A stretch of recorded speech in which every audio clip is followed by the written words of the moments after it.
Boa tarde, meu nome é Felipe Gomes, sou sócio da Act Investimentos. Começamos aqui mais um BNews Finanças, programa que tem como objetivo te deixar mais bem informado e tomar as melhores decisões. Boa tarde, pessoal. Adrian Carvalho aqui. Hoje nós vamos falar sobre um tema muito importante, a oscilação do dólar e como se proteger. Voltamos já.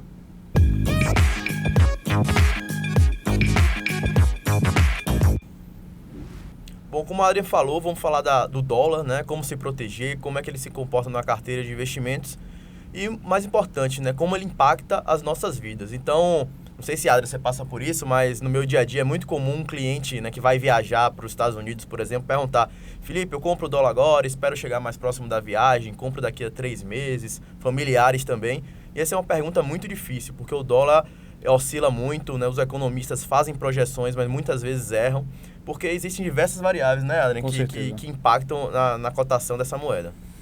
O dólar hoje deixou de ser uma moeda meramente dos Estados Unidos e se tornou uma commodity, né? E afeta o dia a dia de muitos clientes, inclusive empresas, né? Que têm a necessidade de fazer remessa, seja importação ou exportação.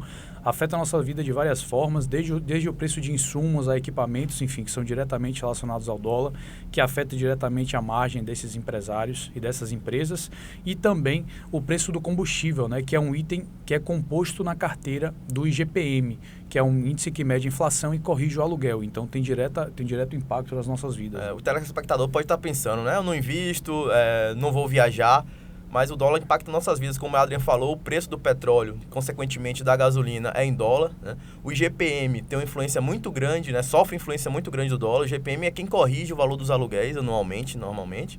E também, por exemplo, o preço do trigo, que é um produto importado, que faz pão, biscoito, massas. Então, o dólar subindo tende ao alimento também subir. Perfeito. Então, por mais que você não seja investidor ou que não tenha interesse diretamente no dólar, isso termina impactando as nossas vidas. Perfeito. E falando um pouco do dólar nos investimentos, né? O dólar é usado como hedge, né? Ou seja, um seguro. Pelos Estados Unidos ter sido a economia mais relevante do mundo aí durante muito tempo, o dólar se tornou uma moeda que é mundialmente transacionada. Isso faz com que, naturalmente, todo mundo troque seus recursos, enfim, faça remessas em dólar. A gente sofre uma grande influência por isso, porque à medida em que o risco país cai, os investidores internacionais tendem a injetar dinheiro no Brasil. Isso faz com que o nosso real se deprecie em relação ao dólar, e o inverso também é verdadeiro. A gente pode observar agora, no coronavírus, né, que o mundo inteiro ficou com medo. O que é que acontece? Os investidores globais tiram dólar dos países emergentes, como o Brasil, e levam para economias mais seguras, né, como os Estados Unidos. Então, essa falta do dólar aqui no Brasil, por exemplo, faz com que o dólar fique mais caro, porque tem menos dólar em circulação.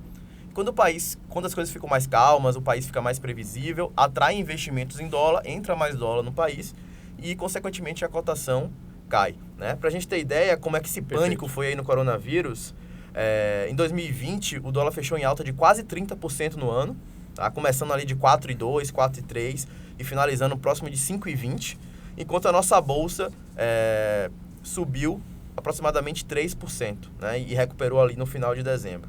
Então, o dólar, nesse caso, é uma proteção para a carteira, né, Adriano? Com certeza. Então, a bolsa despencou ali em março no coronavírus e o dólar subiu ali. Entre janeiro e abril, mais ou menos, o dólar subiu 40% e a bolsa caiu 34%. Então, quem tinha alguma coisa em dólar ali nos investimentos, talvez não tenha evitado a queda, mas balanceou ali e tornou mais suave aquela Exato. queda, né?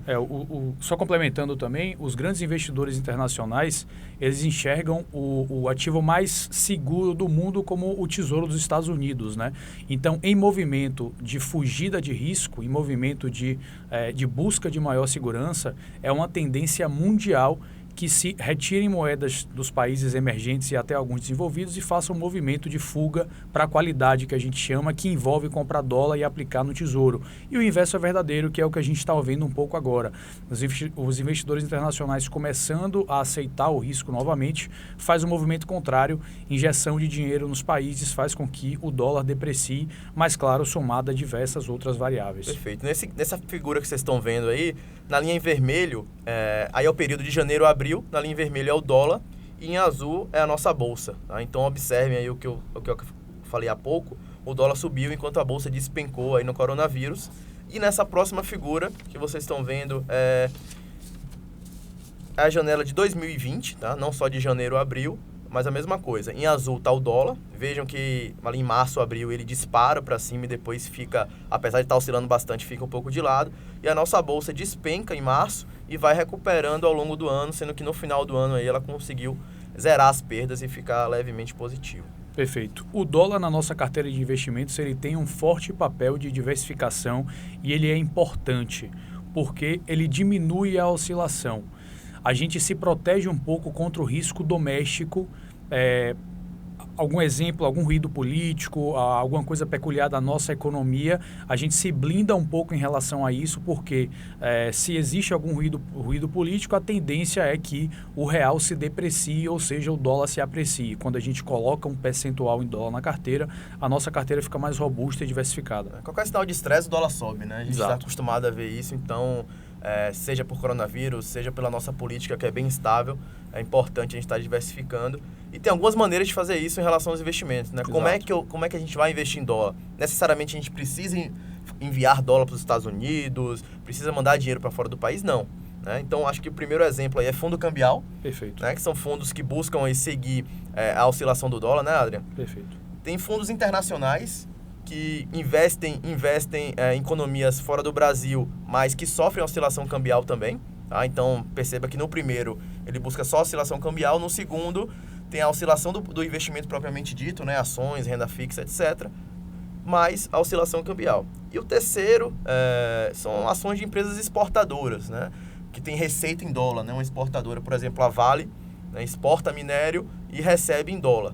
Claro que aí tem outros fatores envolvidos, o operacional da empresa, o lucro da empresa, não é só o dólar propriamente dito, mas querendo ou não, é uma forma de se expor um pouco a essa oscilação do câmbio. E a gente viu esse movimento por parte de alguns fundos também, né? Quando eles enxergaram que a pandemia poderia afetar um pouco mais os emergentes do que os desenvolvidos, eles fizeram um movimento de rotação de carteira para ações exportadoras, né? Isso. Nomes como Suzano, Vale, JBS, até frigoríficos, então realmente é uma coisa que faz sentido.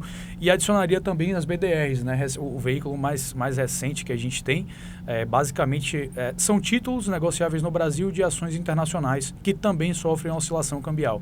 Então, também são um veículo interessante para diversificação. Perfeito. E para fechar, as vantagens de se investir em dólar, como a gente já falou, diversificação propriamente dita, diminui a oscilação da carteira, é uma moeda forte, tem poder no mundo inteiro, então nosso real às vezes é corroído pela inflação, né? No dólar esse efeito é muito menor.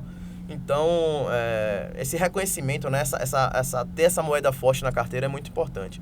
E de desvantagem, André, você enxerga alguma desvantagem aí em relação a ter um dólar na carteira? As moedas, em geral, elas têm uma volatilidade um pouco alta, né? Assim, o dólar é um ativo volátil, ele oscila muito, mas o fato dele oscilar de uma forma diferente da nossa bolsa, como você mesmo explicou através das imagens, isso faz com que o efeito global da carteira seja uma diminuição de oscilação. Então, é um ativo que, no todo, ele, apesar de ter a sua oscilação, no todo ele vai contribuir para ajustar o risco e retorno. Entendendo o que você está falando aí, se a gente olhar a carteira como um todo, diminui a oscilação. Exato. Mas se a gente olhar só aquele ativo que está dolarizado, sofrendo oscilação, ele realmente vai oscilar mais do que o investimento. Porque ele anda de forma separada, né? É verdade. Então, acho que é isso, né, Adriano? Os principais pontos aí em relação ao dólar, Isso. como ele afeta os nossos investimentos. Se você quiser saber mais sobre esse assunto e outros, siga a Act nas redes sociais, @ActInvestimentos no nosso Instagram. Obrigado, pessoal, e até o próximo programa. Até a próxima.